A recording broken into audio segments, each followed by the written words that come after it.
आज मैं share market को लेके आप लोगों को एक बहुत बढ़िया स्टोरी सुनाता हूं और इससे आप समझ पाओगे कि शेयर मार्केट क्या है और शेयर मार्केट से हमें क्यों दूर रखा जाता है। ध्यान से समझना।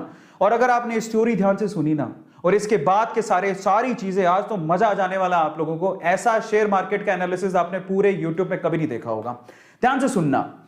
शेयर मार्केट को समझना है तो क्या है। एक बार ना एक गांव था। उस गांव में ना ये इस गांव में एक खदान थी। खदान समझो, सोने की खदान। इस गांव में भयंकर सोने की खदान थी। इस खदान के बारे में, अब खदान थी लेकिन खदान को खोज रहे थे दो लोग। ये दो लोगों को पता था कि यहां पर खदान है और ये खोजते रहे। इन्होंने क्या किया, रिस्क उठाया, अपनी उम्र लगाई, अपने टाइम लगाया और इनको पता था कि यहां खदान है और बस ये ना कब्जा करना चाहते थे। ये सोना जब बाहर निकले तो ये सोना सारा हमारा हो, क्योंकि ऑब्वियसली मेहनत कर रहे थे, टाइम दे रहे थे, समय लगा रहे थे। समझ रहे हो। अब ये बात है ना, ये खदान की बात कुछ और लोगों को भी पता लगी तो वो भी पीछे से आए, चलो अपन भी थोड़ा रिस्क उठा लेते हैं। तो थोड़े बंच ऑफ पीपल हैं जो कि रिस्क उठाने को तैयार हैं। बोलते हैं चलो ठीक है, खदान है तो ये दो लोग लगे हुए हैं तो कुछ तो होगा ना, तो चलो अपन भी रिस्क उठाते हैं। तो ये 10 लोग और थे। अब पता है यहां पर समस्या थी एक, इस गांव में जो खदान थी उसमें समस्या थी। वो इन लोगों को पता थी, इनको पता थी, थोड़ा बहुत इनको भी पता थी। क्या समस्या थी। यहां पर कभी भी भूकंप आ सकता था। समझना, कभी भी अर्थक्वेक आ सकता था, धरती हिल सकती थी और मर भी सकते थे। अब देखो ये चीज, अब इन्होंने सोचा ठीक है देखा जाएगा, बात सोने की है, बोले चलो रिस्क उठा लेते हैं, आएगा भूकंप तो देख लेंगे। ये तो पूरी तरह से तैयार थे। ये कब से तैयार थे, बोले हमें तो सोना चाहिए किसी भी हालत में, किसी भी मकसद से। लेकिन ये बोले चलो हम भी थोड़ा बहुत रिस्क उठा लेंगे। ये 5-10 लोग और आ गए। लेकिन उस गांव में बाकी जो लोग थे वो इस खदान में नहीं जाना चाहते थे। क्यों। Heavy risk. और क्यों, कारण समझो। ये भूकंप आता है, ये इनको पता था लेकिन फ्रीक्वेंटली नहीं आता। लेकिन इन्होंने क्या कहा, इन दोनों लोगों का कहा कि इधर कभी भी भूकंप आ सकता है, इधर तो सांप लौटते हैं, इधर तो चुड़ैलें घूमती हैं। काफी कहानियां आगे बढ़ाई। इनको थोड़ा बहुत पता लगा, इन्होंने 4 बातें और लगा दी। गांव वालों में या इन लोगों में इतना डर बैठ गया कि वहां पर कोई जाता ही नहीं था। समझना। तो ये लोग ऐसे हैं जो उस खदान के पास जाना भी नहीं चाहते, क्योंकि इनको पता था सिर्फ भूकंप आता है। लेकिन इन्होंने क्या कहा, भूकंप भी आता है, वहां पर तो सांप भी हैं, चुड़ैलें भी हैं, खा जाएंगी, तुम मर जाओगे, धरती हिलती है। इन्होंने ये नहीं पूछा कि तुम क्या कर रहे हो फिर वहां पे। इन्होंने उड़ाई 4 बात, इन्होंने उड़ाई और 4 बात और जोड़ दी। इनकी 4 बात से 8 बात हो गई। तो 8 डेंजर देख के ये लोग बोले अपन को तो जाना ही नहीं है। सो ये जो पीपल है, ये बंच ऑफ पीपल, ये रिस्क नहीं उठाना चाहते, बिल्कुल रिस्क नहीं उठाना चाहते। बोले हमको तो जाना ही नहीं है उसके पास। ये ऐसे लोग हैं जो थोड़े उसके करीब हैं। समझ रहे हो। भूकंप आएगा देखेंगे, अगर मौका मिलेगा तो हम भी हाथ मार लेंगे। लेकिन ये 2 लोग जो है ना, इनको सारी सच्चाई पता थी कि क्या है, क्यों है, कैसे है। एक दिन भूकंप आया, हिली धरती। सच हो गई बात, धरती हिल गई। अब जैसी धरती हिली, अब बहुत सालों बाद आया था, इनको तो पता है कि धरती हिलने के बाद कुछ नहीं होगा, ये उनको पता है। और धरती हिलेगी तो सोना निकलेगा। लेकिन जैसी धरती हिली ये भागे। इनको बताया कि धरती हिली, भागो, सब अंदर नीचे जाने वाला है, भागो यहां से भागो। ये जो 10 लोग थे रिस्क उठाने को तैयार थे, ये भी भाग गए।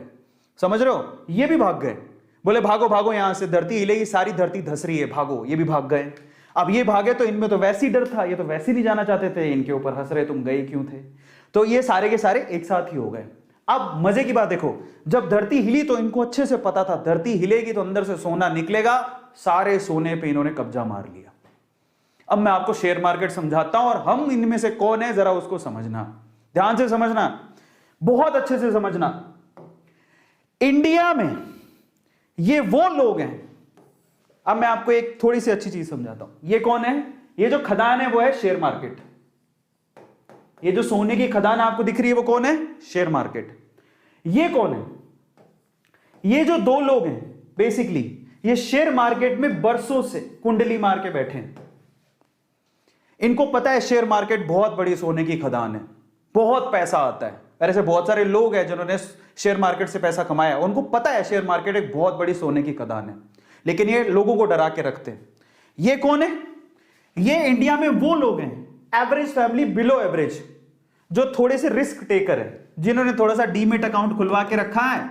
बोले कि चलो रिस्क उठा के देख लेते हैं, शेयर मार्केट में मौका मिलेगा तो कमा लेंगे। लेकिन ये कौन है पता है, ये हम सारे ही हैं जिनका कोई डीमेट अकाउंट नहीं है, नो डीमेट अकाउंट। वो ट्रेडिंग करना ही नहीं चाहते। वो कहते हैं जिंदगी में no share, no share market, उनका कोई डीमेट अकाउंट नहीं है, उनको कोई रिस्क नहीं उठाना है। ये हिंदुस्तान के कितने लोग हैं पता है? ये हिंदुस्तान की 96% जनसंख्या है। हिंदुस्तान के 96% लोग शेयर मार्केट से दूर रहते हैं, उनका कोई डीमेट अकाउंट नहीं है। आपको बता देता हूं, डीमेट अकाउंट खुलवाते हो तब जाके कहीं आप शेयर खरीद सकते हो। 96% जनता इंडिया की रिस्क उठाना नहीं चाहती, उनके पास कोई डीमेट अकाउंट नहीं है, उनको ये टैबू लगता है, उनको ये हवा लगता है, उनको ये जुआ लगता है, उनको ऐसा लगता है कि इससे बड़ा रिस्क कोई जिंदगी में है ही नहीं। ये हैं वो लोग, 96% लोग। इनमें से ये कौन है? ये इंडिया के वो 4% लोग हैं जिनके पास डीमेट अकाउंट है, लेकिन फिर भी इनकी हालत खराब रहती है, कौन जाके पंगा ले। लेकिन ये हैं वो रिचेस्ट मैन जो पैसा कमा के यहां से मलाई खा के निकल जाते हैं। तो आप लोग किस में आते हो, जरा आप चेक करना। मैं आपको कैटेगरी देता हूं, आप कैटेगरी ए में आते हो। ये कैटेगरी ए है जो शेयर मार्केट की पूरी मलाई खाती है। ये कैटेगरी बी है जो थोड़ी बहुत मलाई खाने के लिए जो बचा कुचा होगा तो ये लोग खा लेंगे। कैटेगरी बी है जिनके पास डीमेट अकाउंट है। और ये इंडिया की 96% कैटेगरी है जो कैटेगरी सी में आती है, जिनके पास कोई डीमेट अकाउंट ही नहीं है। शेयर मार्केट तो दूर दूर की बात है, डीमेट अकाउंट ही नहीं है, कहां शेयर खरीदेंगे। तो मैं आपको बोलता हूं, ईमानदारी से बताना कि आप कौन सी कैटेगरी में आते हो। कैटेगरी ए में आते हो, बहुत मुश्किल है। कैटेगरी बी में आते हो कि कैटेगरी सी में आते हो? मैं किस में आता हूं? मैं कैटेगरी बी में आता हूं, because I have a demat account. और मैं बी से भी बी प्लस में आता हूं क्योंकि आई नो ये बी नहीं है, ये बी से भी बी प्लस में आता हूं क्योंकि मैं एक बहुत अच्छा इन्वेस्टर भी हूं, मैं भी पैसा इन्वेस्ट करता हूं। मैं बी से भी बी प्लस में आता हूं। तो बी में दो कैटेगरी मान लो, जिनके पास डीमेट अकाउंट है और रेगुलरली इन्वेस्ट करते हैं, जिनके पास डीमेट अकाउंट है जो रेगुलरली इन्वेस्ट करते ही नहीं है, जिनके कोई लेना देना नहीं है, अकाउंट है बस खोल के रखा है मजे के लिए, ठीक है देखा जाएगा। सो आप चेक करो आप किस में आते हो। मैं बी प्लस में आता हूं, मेरे पास डीमेट अकाउंट है, मैं इन्वेस्ट भी करता हूं, मेरी इन्वेस्टमेंट है, मेरा अच्छा खासा पोर्टफोलियो। लेकिन ये अमीर लोगों की सूची में अभी तक नहीं आया हूं जिन्होंने शेयर मार्केट से बहुत पैसा कमाया। तो ये है शेयर मार्केट। हमें डरा के रखा जाता है, एक टैबू बना के रखा जाता है, डर के रहो, रिटेलर्स को दूर रखा जाता है। आपको पता है शेयर मार्केट को कभी कभी हिलाया जाता है। आप कभी भी गौर करना, जिसको शेयर मार्केट की बारीकियां पता है, शेयर मार्केट को कभी कभी हिलाया जाता है ताकि रिटेलर अपना पैसा निकाल ले। पहली बात तो रिटेलर आए ही नहीं, रिटेलर का मतलब हम जैसे आम लोग, पहली बात तो वो आए ही नहीं। और जब आए और शेयर मार्केट को ये लोग हिलाएं तो फटाफट से भाग जाए डर के मारे। जब भागेगा तो जो शेयर होंगे यही अमीर लोग खरीद लेते हैं और फिर उससे वो पैसा जोड़ते हैं। ऐसा होता है। और अभी भी शेयर मार्केट इतना बड़ा कुआं, इतनी बड़ी खदान जिसको लोगों से छुपा के रखा